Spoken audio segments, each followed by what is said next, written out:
Last time தம்பி நம்ம கடைக்கு வந்திருக்கும் போது நான் படித்த படிப்புக்கு வேலை கிடைக்கல, எனக்கு சரியான வேலை வேணும் அப்படின்னு சொல்லி கேட்டிருந்தாப்புல. அதுக்கு நான் நினைச்சு பார்க்க முடியாத அளவுக்கு நிறைய பேர் சப்போர்ட் பண்ணீங்க. ஃபர்ஸ்ட் ஆஃப் ஆல் எல்லாருக்கும் ஒரு தேங்க்ஸ். பட் ஆனால் அவர் நினைச்ச விஷயம் இன்னும் அவருக்கு கிடைக்கல. அது என்னன்னு அவரே சொல்லுவாரு, நீங்க கேளுங்க. வேலை கிடைக்கலன்னு ஒரு வீடியோ போட்டிருந்தேன். அந்த வீடியோனால எனக்கு நிறைய பேர் கால் பண்ணீங்க, எனக்கு வேலை வாங்கி தரோம்னு நிறைய பேர் சொல்லியிருந்தீங்க. அவங்க எல்லாருக்கும் ரொம்ப நன்றி.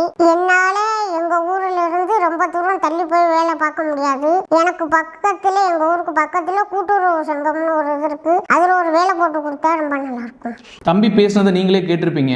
நிறைய பேர் வேலை தரேன்னு சொல்லியிருந்தோம். அவரால் அந்த இடத்துக்கு போய் வேலை பார்க்க முடியாத காரணம் அவரோட உடல் சூழ்நிலை. அவர் ஊர் பக்கத்திலேயே அவருக்கு ஒரு வேலை கிடைச்சிச்சு அப்படின்னா ரொம்ப ரொம்ப நல்லா இருக்கும். கூட்டுறவு வங்கின்னு ஒரு இடம் இருக்கு போல. இது என்ன டீடைல் நான் கீழே வந்து உங்களுக்கு நான் மென்ஷன் பண்றேன். இது ஒரு கவர்மெண்டோட சப்போர்ட் இல்லாமையோ ஒரு அதிகாரிகளோட சப்போர்ட் இல்லாமையோ அவருக்கு கண்டிப்பா இது சாத்தியமே கிடையாது. இது கவர்மெண்டோட அதிகாரிகளுக்கு கண்ணில் படுற வரைக்கும் இந்த வீடியோ ஷேர் பண்ணுங்க. இதை பண்ற எல்லாருமே கண்டிப்பா நல்லா இருப்பீங்க. இந்த தம்பி நல்லா இருக்கணும்.